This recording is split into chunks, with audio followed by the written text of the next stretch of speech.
Let's begin.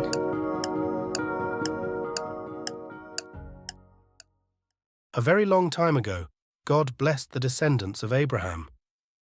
Over time, his people had become slaves to the Egyptians. As they multiplied, the Pharaoh became cruel as he didn't want their influence to grow. God saw the plight of his people and heard their prayers. Through a man named Moses and his right-hand man Aaron, he freed his people from slavery and instructed them to embark on a journey to a land he promised to them. It was a slow and difficult journey. However, despite the miracles God had performed to free them from Egypt, the people often grumbled and complained.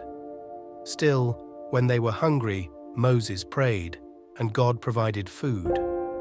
When they were thirsty, God provided water. As they journeyed toward the Promised Land, God made a covenant with his people.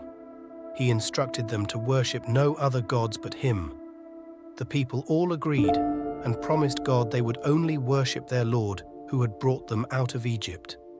Moses then climbed Mount Sinai to receive God's commandments and laws, leaving the people in Aaron's care. Moses stayed on top of the mountain for 40 days and nights.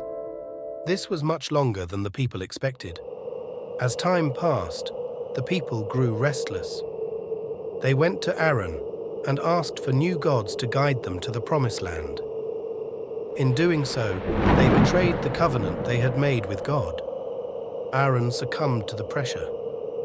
He melted the people's gold and molded a golden calf from a fire. Then he led the people to worship it by placing the idol on an altar so the people could make burnt sacrifice to it. God told Moses, who was still on the mount and away from the people, what happened. God, angered by their betrayal, planned to destroy the people. Moses intervened. He prayed to God, reminding him of his promises to Abraham and Isaac. God relented, sparing the people but not without consequence.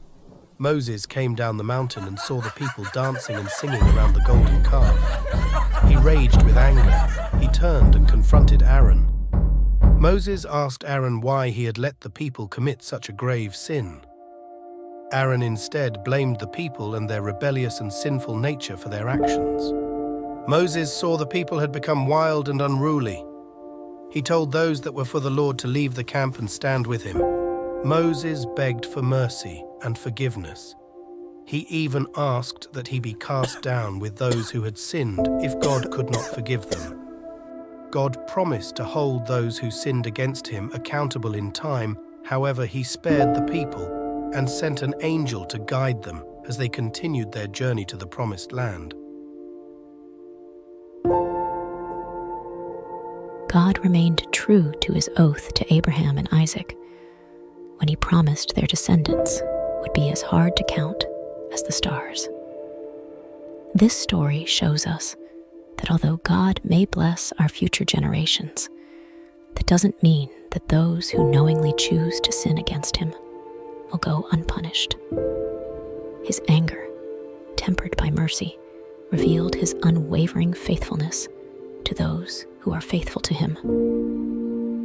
Ask yourself, despite what Aaron said, do you think God also held him accountable for the people's sin? What false idols do you think people devote their time and adoration to instead of God today? Finally, what does God listening to Moses' prayer, despite his anger, say about his nature? Moses and the golden calf teaches us there is a consequence for sin. Being a Christian isn't a misguided belief in perfection. It's about understanding we are flawed, but trying to be the best we can be in God's eyes anyway. It's about knowing when to be humble enough to admit our wrongdoing and seek forgiveness. It's about consciously caring for our communities enough to pray on each other's behalf. We would love to hear from you. Please remember to follow, share, and comment your thoughts on today's faithful tale.